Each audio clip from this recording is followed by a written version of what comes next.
Portrait photography, it's something that we all do at least once and a lot of us really enjoy it. But here's the question, here's what we're going to talk about today. Should you be using a prime lens or a zoom lens for your portrait photography? We've talked a little bit about using a 70-200 in the past. We've done a whole tutorial on it, in fact. We've talked about it more than once. And prime lenses, there's lots of different focal lengths. We talked about 35 versus 85 versus 50. But what about prime versus zoom? Let's go ahead and jump right in. Now, first of all, let's just make sure we're all on the same page. What is a prime lens? What is a zoom lens? Prime lens, fixed focal length, so something like a 35mm, a 50mm, or an 85mm. That's generally what we'll be talking about in this particular video.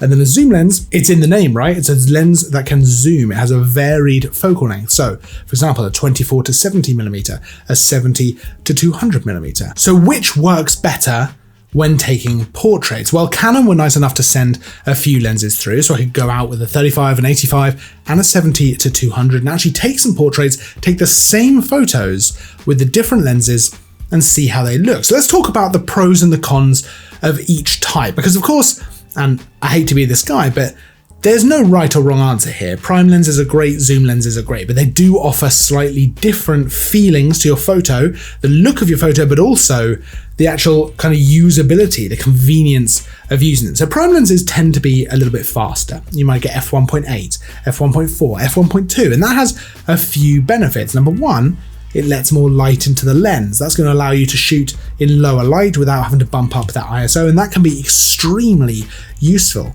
It also means you're going to have a shallower depth of field, so you're going to have a much kind of more blurred out background, and in some situations you'll have the eye in focus and then it'll already start blurring by the time it gets to the hair and stuff like that. Now that can be great, that can look like a really kind of dreamy, ethereal portrait, which is fantastic, and that low light capability is great if you want to shoot events, weddings, something like that where the light is maybe not ideal. So if that's the kind of portraits you're shooting, that's going to be really, really helpful. But of course, with a prime lens, you have a fixed focal length, so 50mm, 85mm, and that is the focal length that you will be using all of the time. You can't change it. That's just what it is.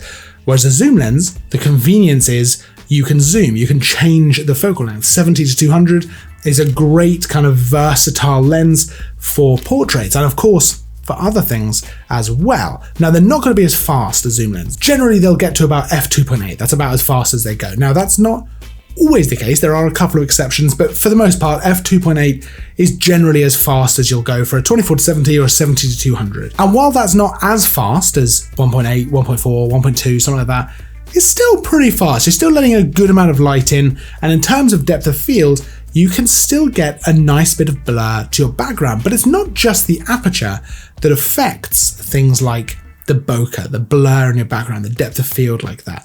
Compression from focal length can also massively play a part in that. And that's where something like the 70-200 can excel. If you zoom in and then you move away from your subject to keep them the same size, not only will you be changing how much of the background is in shot, what is in shot, but you'll also be changing the compression, which will include kind of blurring that background out. Let's take a look at a couple of photos that I took. This is taken on the Canon RF 85mm f1.2, and I really like the look of this photo. I love the separation from subject to background. I love the kind of depth of field, and I just love the feel of an 85mm portrait.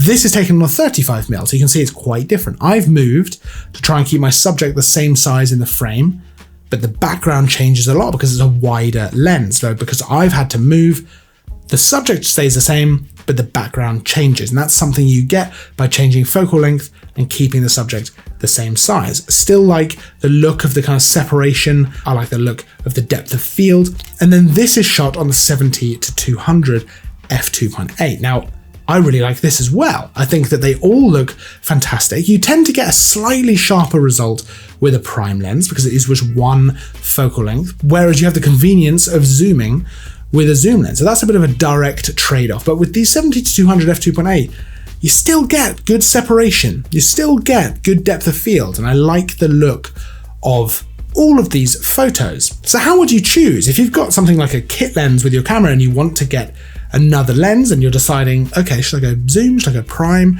If you take a lot of portraits, it can be a really difficult decision because they offer you similar things and such different options as well. Now, there's more to a portrait than just the focal length and the aperture. A lot of people, when they first get into photography and start doing portraits, they'll want to shoot wide open, f1.8, f1.4, whatever they can get to.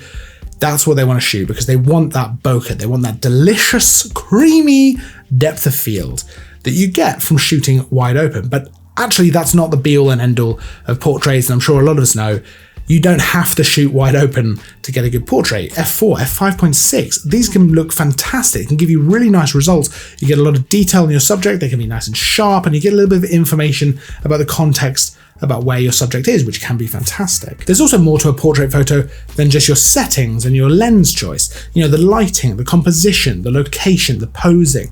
These are all really important, and something which is consistent between those three focal lengths I showed you before is that we have some really nice light from the sun behind. The sun is setting, it happens to be coming straight through this kind of spot that we found, which looks really, really nice. I'm a big fan of this kind of lighting. It's backlit, it's kind of a bit dreamy, a bit kind of faded with the light. I really like that. And that's nothing to do with the lens. That's nothing to do with the focal length or the aperture or anything like that.